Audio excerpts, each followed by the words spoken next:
la première vidéo que je fais sur cette chaîne-là. Parce que oui, avant, j'avais une ancienne chaîne. Wow. Une ancienne chaîne où je faisais quasi que du gaming. Donc, je me suis dit, je fais un nouveau départ. On commence une nouvelle chaîne. On fait plus de choses que du gaming. Donc, pour cette vidéo d'introduction... La définition de vidéo d'introduction. Elle introduit au téléspectateur le contexte et le ton qui sera utilisé. Elle constitue la base de votre vidéo. J'ai décidé de vous faire une petite vidéo d'anecdote. Bon, assez parlé, on va commencer par la première anecdote. C'est parti.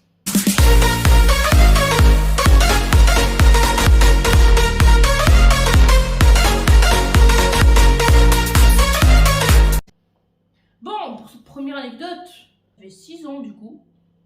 Et c'était le mariage de ma tante. Bah, elle a fait où son mariage? Elle l'a fait chez son père. Dans la maison du coup de mon grand-père.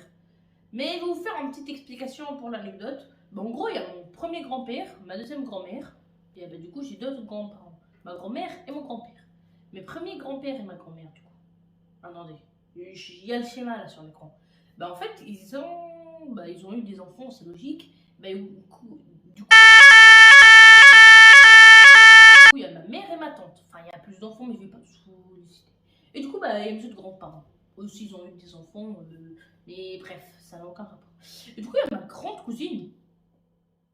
Il y a ma grand-mère, du coup. L'autre qui est là. Bah, du coup, qui lui a demandé d'aller lui chercher ses médicaments qu'elle a oubliés chez elle. Ok? Mais pour aller, du coup, chez ma grand-mère, l'autre, du coup. Et bah du coup, faut traverser des bois, enfin, après faut traverser un quartier, je vous fais une petite image là. Voilà, voilà. Donc faut traverser un peu des bois, des quartiers et tout. Et du coup, nous on arrive, il y a ma grande cousine là, elle me demande, viens, on va chercher les médicaments et tout. J'ai pas envie d'aller toute seule et tout. Ah! Et du coup, il y a moi là, je lui dis, ok, c'est bon, c'est carré. Et du coup, nous on traverse les bois et tout, on arrive au début du quartier, enfin c'est pas trop un quartier, hein, il y a 2-3 maisons. Mais bref, on arrive dans le quartier. Et il y a deux gars là. Et ils arrêtent ma cousine, ils lui parlent et tout. Après, ils lui disent, ouais, vas-y, continue ton chemin. Et du coup, là, il y a un mec tout derrière là-bas. Il commence à crier mon prénom. Il me dit de venir. Comment? Je l'ai pas reconnu, il était trop loin. Il y a les deux gars là, ils arrivent à le reconnaître. Ils me disent, c'est ton oncle.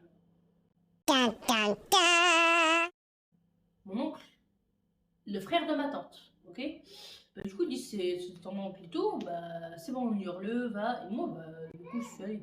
Ah, il a recréé mon prénom, il m'a dit de venir et tout. Sauf que moi j'avais peur, j'avais 6 ans. Du coup, je suis allée le voir. Il me dit tout le monde te cherche et tout. Il me dit, moi j'ai pas compris là sur le moment.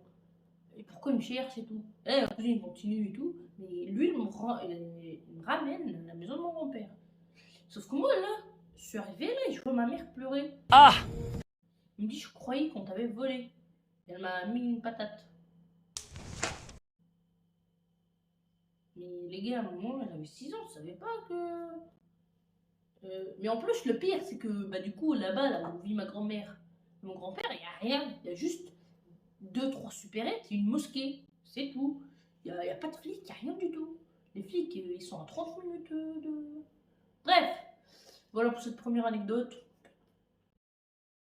Allez, on passe à la deuxième.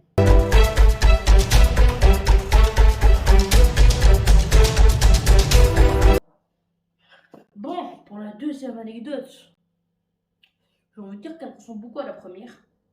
En fait, moi et mon petit frère, on finissait tous les deux à 14h30 le vendredi. Sauf que puisque je suis externe, je rentre chez moi pour manger. Je me suis embrouillée avec ma mère et tout. Mais du coup, il nous a dit, vous allez rester en perme jusqu'à 16h30.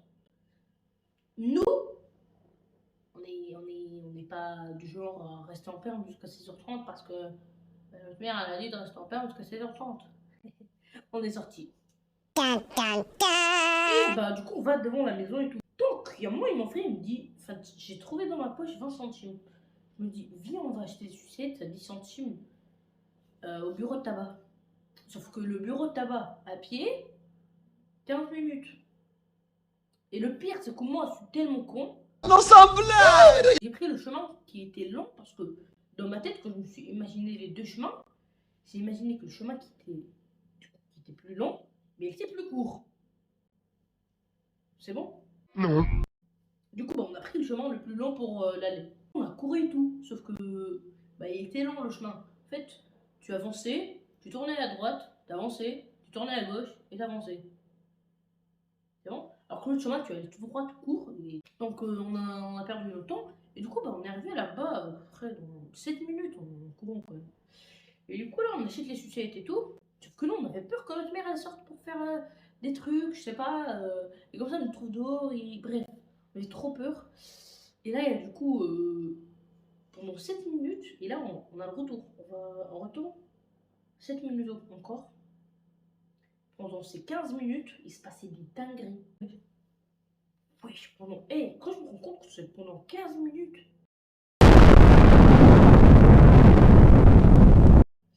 Et au final, elle a appelé mon père et a appelé mon oncle. Tu vois, le collège, ma mère, mon oncle, mon père, ils sont tous les quatre, ils ont appelé la police. C'est pas une blague. Et là, nous, on chemin de retour. Il y a ma mère, du coup, elle est allée me chercher un peu. Chacun va dans un coin pour me chercher, tu vois. Et du coup, elle est restée un peu dans le quartier. Et du coup, nous, on est là, on passe par là, mais rien par là. Et mon frère, il me dit, viens, on se cache. Je lui dis, non, c'est carré, c'est bon, elle comprendra et tout. Et là, elle était même, il me dit, mais elle est en train de pleurer.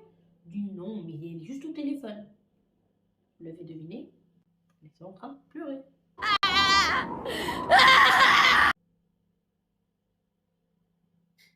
Et là, nous, on se rend compte qu'elle a appelé la police. Et là, mon petit frère, il fait trop la victime. La vie d'homme, j'avais trop la haine contre lui à ce moment-là. C'était l'année dernière en plus. Oh, c'était assez récent. Bon, allez, on passe à la troisième et dernière anecdote.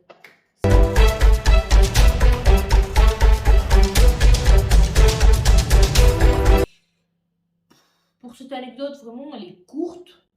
Mais pour cette anecdote, on va aller un peu plus loin. Je vais vraiment vous expliquer le système des écoles au bled. Parce que oui, je suis née là-bas. J'ai passé 9 ans de ma vie là-bas. En gros, ça fait vraiment 4 ans que je suis en France. Pas plus. Bon, bref. En gros, là-bas, t'as 2 écoles, publiques et privées. Sauf que là-bas, le pays, il n'est pas riche. Donc, il n'a pas les moyens de payer les femmes de ménage, de payer des chaises, de payer... Bref. Et bah, du coup, là-bas, les écoles, elles sont sales un peu. Les chaises, elles sont abîmées. Les tables, elles sont abîmées. Bref, dans les écoles privées, du coup, bah, c'est plus propre. Les chaises sont... Voilà, elles sont pas abîmées, les tables non plus. Sauf que bah, là-bas, t'as des profs. Logique.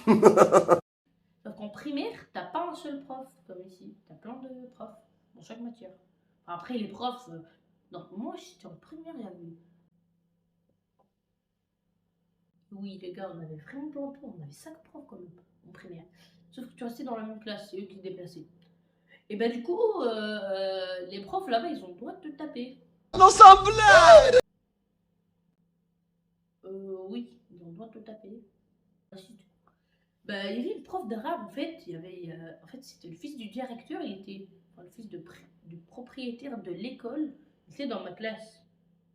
Sauf que bah, il y avait une prof d'arabe. Et il y a son pote à lui. Et bah, ils étaient trop sympas avec il. Sauf que moi, je me dis, bah, elle est gentille. Non, pas du tout. Je me mets dans une table, je suis en train d'écrire, je savais même pas c'est quoi la bêtise que j'ai faite. Elle m'a tapé avec son bâton là, en bois là, dans le dos. Wesh, c'est pas normal, j'avais eu trop mal sur le moment. Elle m'a tapé 2 fois, c'était la seule prof qui me tapait. Les autres profs, ils me prenaient par l'oreille. Mais bref, elle m'a tapé 2 fois quand même. Et moi, là, tu vois, genre, moi, je suis venue en France, et elle a rage quitté l'école. C'est pas normal. Et bah, tu vois, on avait une prof de sport.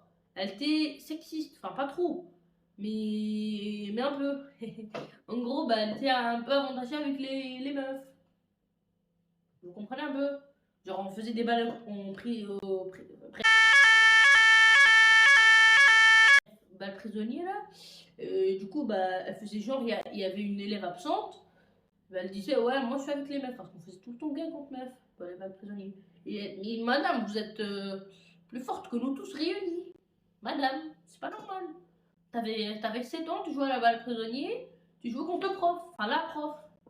Du coup, bah, il y avait un autre prof, il était venu quand j'ai racheté l'établissement. C'est pas possible. Je suis venu en France, un nouveau prof, il est venu. C'est normal ça? Non, je me dis que c'est pas normal. Ouais, je te jure, à un moment donné, ils vont installer une piscine, c'est pas normal. Bon, bref, c'est même pas l'anecdote. Il y avait un mec là, on était en... Attendez, il faut que je m'en souvienne, là, ça remonte vraiment longtemps. Ouais, j'avais 8 ans. Ouais, j'avais 8 ans. Il y avait un mec, on parlait tous, je sais même pas pourquoi j'ai dit ça, j'ai dit caca. Bon, bref, j'ai dit ça, là, il me fait, oh, je vais le dire au directeur. Sauf que moi, j'avais peur, frère. Tu dis ça. Mais après, pas trop non plus, parce que. Bref, et là, je dis, s'il te plaît, dis pas et tout. Et là, à partir de ce moment, pendant un mois, frère, il me crachait au visage et tout. Le mec te crache au visage, même au collège, soit tu le tapes, soit tu vas le dire à quelqu'un, oui, c'est pas normal. Et elle me fait, ouais, bah moi, je vais le dire que tu dis caca. Et là, en fait, on était allé chez notre tante, celle qui s'est mariée là, dans la première année de. On allait aller chez elle et tout, on s'arrête pour remplir l'essence dans la voiture et tout. Et là, je parle à ma mère de ce problème. Il me dit, mais c'est pas bien, c'est le chantage et tout. Il me dit, je vais aller parler à la directrice. Du coup, elle explique le truc. Tu vois, moi, vraiment, j'étais gentil, sa mère, c'est bon. J'étais trop gentil. Le mec, il crache le visage, je lui dis, c'est pas bien ce que tu fais. C'est pas normal. Et elle a bugué, le mec. Il dit, oui, mais c'est pas bien là ce que t'as fait, c'est haram. Il me dit, ok, je fais plus. Et après, bon, mes potes là-bas, j'étais tellement connaisseur dans plein de trucs que je les arnaquais dans ces trucs-là. Bon, bref, ça sera peut-être pour une prochaine vidéo. Je vous explique mes arnaques quand j'étais en primaire. Bon, pour cette vidéo d'introduction, j'espère qu'elle vous aura plu. Faire des plein de choses sympas là. J'en ai plein dans ma tête que je suis sûr, il n'y a aucun youtubeur qui a pensé à ça. Bon, du coup, si mon contenu vous plaît, abonnez-vous, lâchez un pouce bleu, partagez les vidéos, activez la cloche des notifications pour ne rien rater. Bye bye!